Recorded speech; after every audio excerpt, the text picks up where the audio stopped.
Hello and welcome to North Country Matters. My name is Donna Seymour. I'm a member of the St. Lawrence County League of Women Voters, one of the civic partners for our show. My guest today is Kathleen Stein, president of the local League of Women Voters here in St. Lawrence County. She's here today to talk about the New York State League's Rural Caucus. Kathy, welcome back to North Country Matters. You're a regular here on the show, but today we're going to be talking about something a little different, aren't we? Yes, yes. Thank you, Donna. It's always a pleasure to talk to my good friend and also to talk about the Rural Caucus. Yes, and this is actually the first show of our spring 2025 season rather. So this is a great start to it. Let's start by talking a little bit about how the Rural Caucus got started and how it became an important part of how the New York State League's cadre of special interests actually help to inform members across the state. Yes, yeah. No, the Rural Caucus, this was a great innovation, I think. And well, of course, I would say so, wouldn't I? The caucus was born during the COVID lockdown when we all got familiar with Zoom technology. The St. Lawrence County League had a wonderful student intern that year in spring of 2020 named Nick. And Nick fell in love with the North Country and with rural life during his 4 years at St. Lawrence University. He thought the league needed a rural caucus. So I sent out a call to all the leagues in New York State and asked them to self-identify as being a rural county or a county that had a significant rural area. The response was quick and enthusiastic. The caucus currently has representatives from 17 leagues representing 21 New York counties. And as we know, a great lot of New York State is actually very rural. We think of that sort of swath along the middle of the state as being our kind of some of our high-powered, more urban areas, and then of course you've got New York City down in the corner. But an awful lot of our counties are extremely rural, and there aren't a lot of services and information for those folks. So the caucus got started around 2000, and like many statewide organizations, we leveraged the power of Zoom to hold meetings and work collaboratively with other leagues around the state. Talk to us a little bit, Kathy, about what a typical Rural Caucus Zoom meeting looks like. Yes. And yet this was especially, the Zoom technology, it really has enabled leagues to connect, horizontally so that the organization is less kind of top down. The Rural Caucus meets every 2 months on the first Monday of even numbered months, as it has worked out. And depending on where we are in the election cycle, we may be sharing plans for the usual kinds of things people associate with the league: voter registration events, candidate and issue forums, get out the vote, that kind of thing. We also hear updates on issues of particular interest to members of the caucus. And these include child and elder care. Donna, you usually do our child care updates. Healthcare, disability rights, social justice, economic and environmental issues. And of course, since we're the league, voting. The information we can share with each other on voting can include new voting laws, and they're very frequently new laws being passed even in New York State, access or barriers to voting that voters have encountered in our counties, and any threats to voting as a result of state and federal legislation. We also exchange ideas for special programs and ways to inspire local action and volunteerism. As you know, Donna, the New York State legislative session has gotten underway in January. Well, actually, it's more the budget session right now because the budget takes up the first 2 or 3 months of the legislative session, and then anything that doesn't get included in the budget is what the legislators actually have to work on. Right. We use the term legislative session, kind of in a broad way, but technically, although legislation is associated with the budget, although legislators will sometimes not want us to put it that way. But I'd like to share with our listeners some of the pieces of legislation and issues that the caucus is focusing on this year. Rural Caucus members were very disappointed by the governor's veto of the Local Input for Community Health Care Act. This bill, which passed both houses last session with broad bipartisan support, has been reintroduced, and it would greatly improve New York State's requirements for oversight of full hospital and hospital unit closures. For example, and this I just am stunned by this. The current Department of Health guidance calls for only 90 days notice before the closure of a hospital and offers no guidance at all for regarding closure of a hospital unit. This bill would specify 270 and 210 days notice respectively. In rural areas, hospital maternity unit closures have gotten a lot of attention and a lot of source of concern because maternity deserts have been created in many rural areas of the state, which result in long travel times for someone giving birth or having a miscarriage, potentially endangering lives. We're also paying attention this year to the shortage of early intervention services for children with special needs, a shortage which has resulted in lists of children, waiting lists for children waiting for help. The shortage is primarily due to low state reimbursement rates for these trained professionals, and in rural areas, the situation is exacerbated by the lack of reimbursement for travel time for therapists. Travel time is needed because for very young children, the therapy is best done in their home. To add insult to injury, the state has rolled out a new payment hub that has not functioned properly from day one, apparently. It's a mess, and special needs children are losing out. We're also following initiatives to better fund EMS services and EMT training, and that's been something we've been doing for several years, and this year's no exception. And finally, the Rural Caucus is alarmed at the changes to the Consumer-Directed Personal Assistance Program, CDPAP, as it is called, which is for home care. And these changes are affecting people all across the state. You've talked about this in other North Country Matters shows, I know, Donna. So I won't go into detail about that. People can listen to those shows, and I'm sure you'll be having an update on the situation too.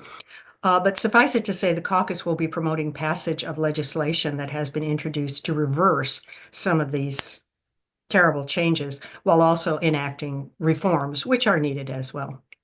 Yes, and the legislature, many members of the legislature are also involved in this because this was kind of a top-down decision by the governor, and everybody at the service level is extremely concerned because it's very, very difficult to get through the portal of this one massive company that now is in charge of everything. And I will be having some guests on this spring to talk about this issue. So thanks for pointing that out. Let's talk about some of our Rural Caucus successes, Kathy. For example, talk about how we address the lack of broadband in rural areas. Yes, was one of our early successes. Well, we started talking to other leagues around the state about the reality of broadband access in rural areas. We all remember how during COVID, schools were closed, students were trying to learn, via the internet, people were working from home or trying to, needing access to healthcare via telemedicine, and many of us in rural areas were severely hampered by the lack of broadband access. The New York Rural Caucus was able to demonstrate to our downstate colleagues who were not having such access problems, how many areas of the state lacked a broadband service, despite claims at the time by the state government. Subsequently, at the instigation of the New York Rural Caucus, rural leagues around the country came together, and we were able to convince the delegates at the 2022 LWV US convention that the National League needed a policy position on digital equity because rural areas all over the country ran into the same problems.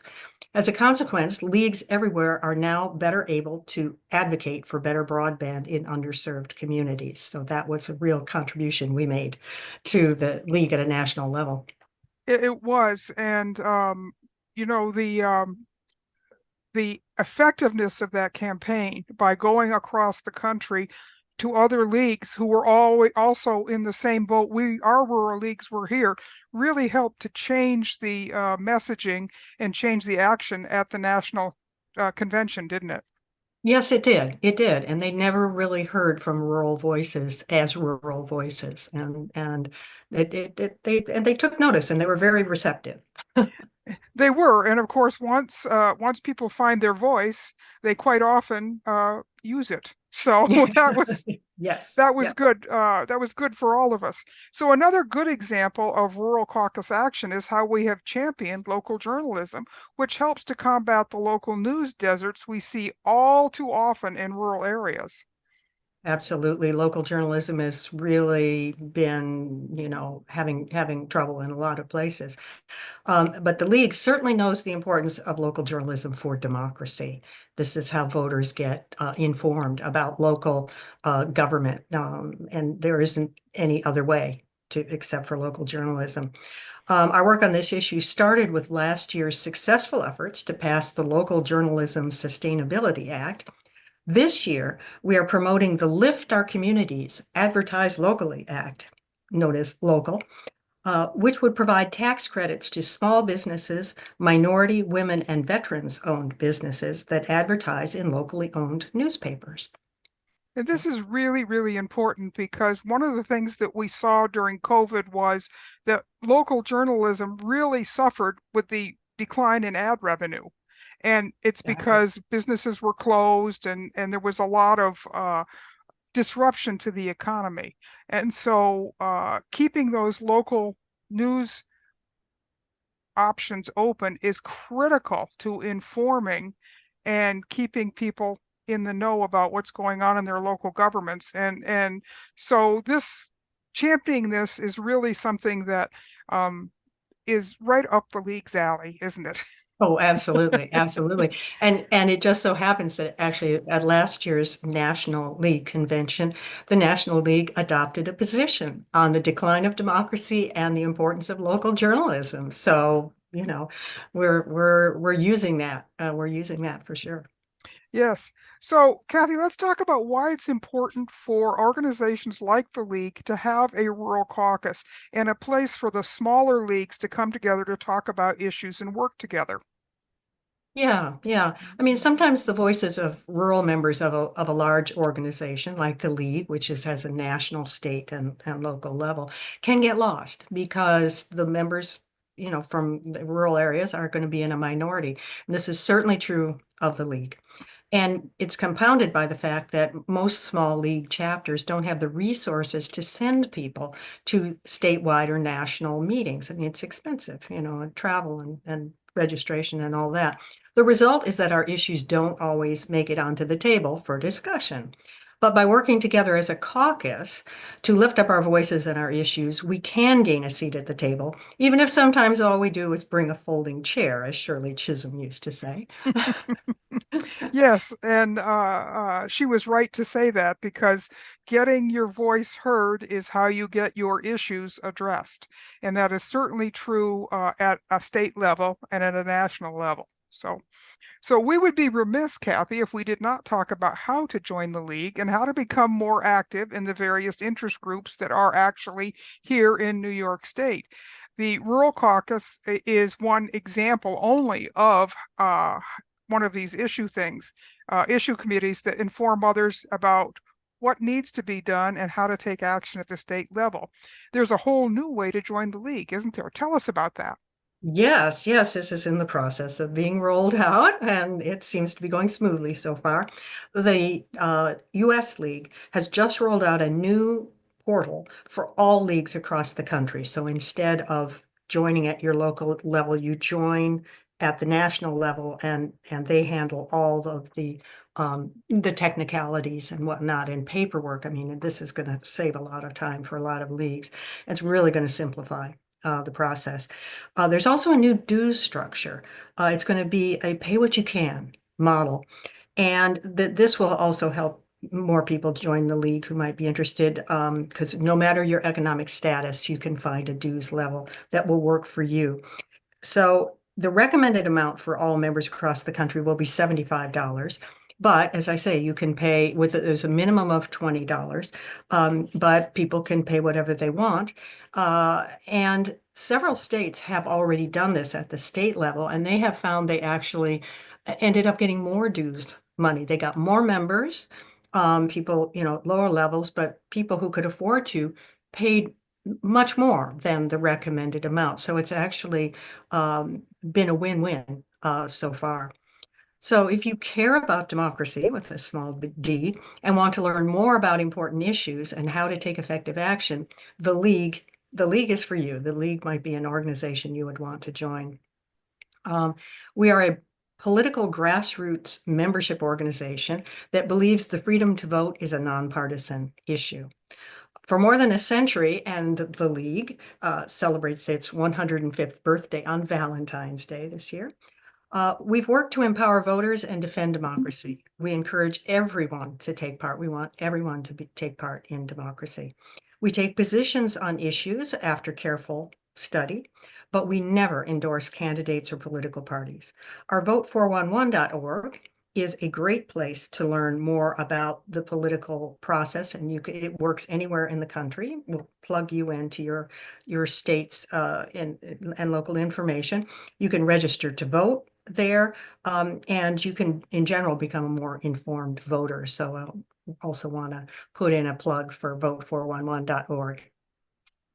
Yes, it is a great tool and one that got an awful lot of use in the last election cycle because it was a national election cycle, and every state was able to use that site, and voters were able to check who was on their ballot, what their ballot was going to look like. There was just a tremendous amount of information. And of course, every year that a tool like that gets used, more people know about it, and they're ready to use it for the next year. So it is a great tool. We will be doing a new North Country Matters show actually next week with Judy Esterquest, who is on the healthcare committee for the New York State League. We'll be talking about some of the issues that issue committee is looking at, because healthcare is so critical for all of us. And with some of the changes coming down at the national level, people are really concerned about what's going to happen at the state level, and states are going to have to step up in order to continue to maintain the health care that people need and want in this country. Yes, yes. And Judy, although she doesn't come from a rural area, she grew up in a rural area. She would be the first one to remind us. She it really pays attention to rural healthcare issues. And actually, I am on that healthcare committee as well. And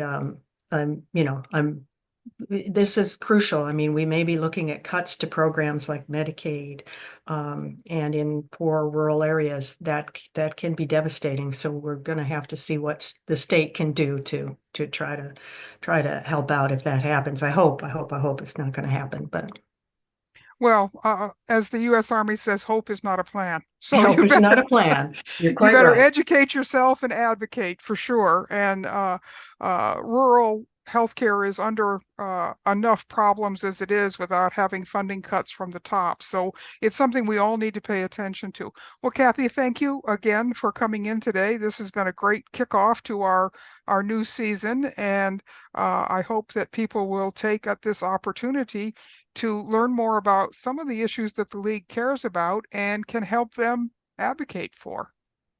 Yes, and thank you so much, Donna, for having me on here again. As I say, it's always a pleasure to talk to my friend, but it's fun to talk about the League with you too. Well, we've got other shows planned, so we'll stay We do. tuned. Stay tuned. So these conversations are a production of North Country Matters. This show is a civic collaboration between the League of Women Voters of St. Lawrence County and the Potsdam Public Library. Until next time, remember, our North Country matters.